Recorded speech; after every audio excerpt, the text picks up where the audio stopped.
Congratulations! You have a confirmed candidate of choice from the call committee. You now need to call a special meeting for a congregational vote. Here are the things to keep in mind to prepare for a vote. First, the council determines the date of a special congregational meeting for the vote.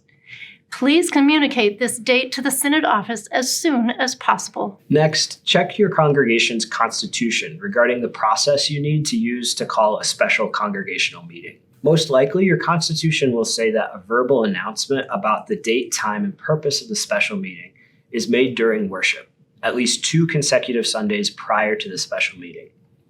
Also, a letter announcing the date, time, and purpose of the meeting needs to be sent to every voting member's household at least 10 days prior to the special meeting. There can be no other congregational business conducted at a special congregational meeting other than the stated purpose of the meeting written in the letter to the congregation members. Be sure you are aware of any details in your constitution regarding quorums and who's eligible to vote. That way you can be well prepared for conducting the congregational vote meeting. Most constitutions require a call vote to be conducted by written ballot and need a 2/3 majority of those present for the call to be extended.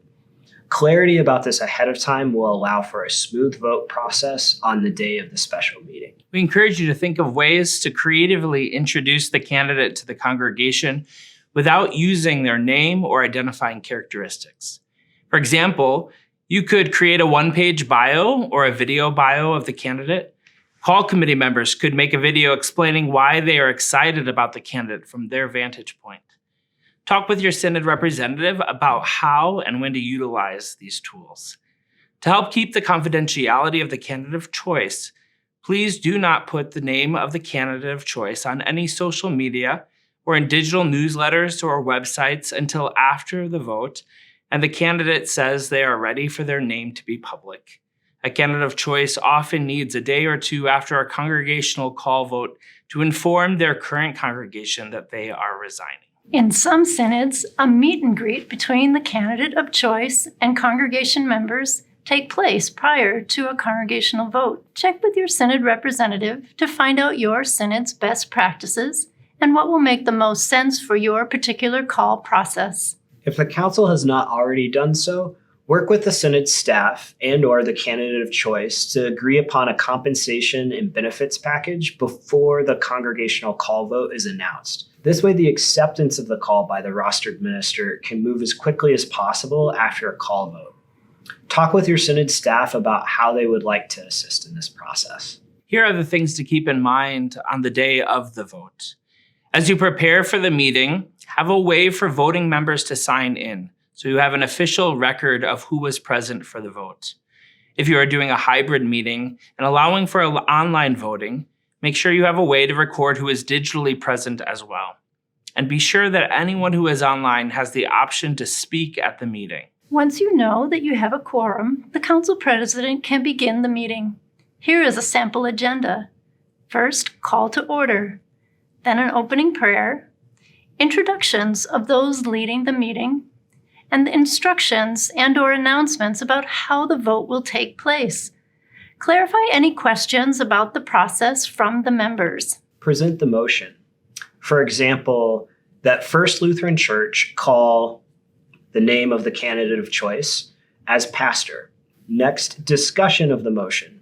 Have a couple people from the call committee or the council ready to speak to why they are excited about the candidate and encourage the congregation to extend a call to them. When possible, prepare a curated summary of the discernment work that has been done that helps build confidence in the recommended candidate. Next, vote. When there is no more discussion, pass out the paper ballots to the voting members. If voting online is allowed, have it clear how the online votes are going to be gathered, keeping as much privacy as possible about how someone voted. However you do this, just be sure your process is clear to everyone so they can ask questions if they have any. Next, ask members not to vote until everyone has a ballot and a prayer can be shared. Then ask the members to vote. Once people are done voting, formally close the voting. Have a group of people identified ahead of time who will be gathering the votes and counting them. That group counts the votes immediately so that the results can be shared with the voting members before the close of the meeting. While awaiting the vote results, additional announcements can be shared. When you're ready, announce the results, including how many votes there were and the breakout of yes, no, and abstention votes. Remember, a 2/3 majority is needed of those present at the meeting, in person and online. If an additional motion on amending the budget to accommodate a compensation and benefits package is needed, this takes place if the call vote passes. After that, conclude with a closing prayer and adjourn the meeting. Then you want to be sure that someone is prepared to contact the candidate of choice to let them know the results of the vote. Technically, a candidate of choice has 30 days to decide about accepting a call vote offer or not, but most often they are ready to formally accept the call much sooner than that. Just make sure you are clear to hear from the candidate of choice whether they accept the call or not. Then be sure to communicate with the synod office the vote results and the candidate's response. Talk with your synod representative about the process for completing the call paperwork. Find out from the candidate of choice when they are ready to have their name publicly announced beyond the congregation. Yay! You've completed your call process and are ready to prepare for your new pastor or deacon to begin in ministry with you. Thanks be to God.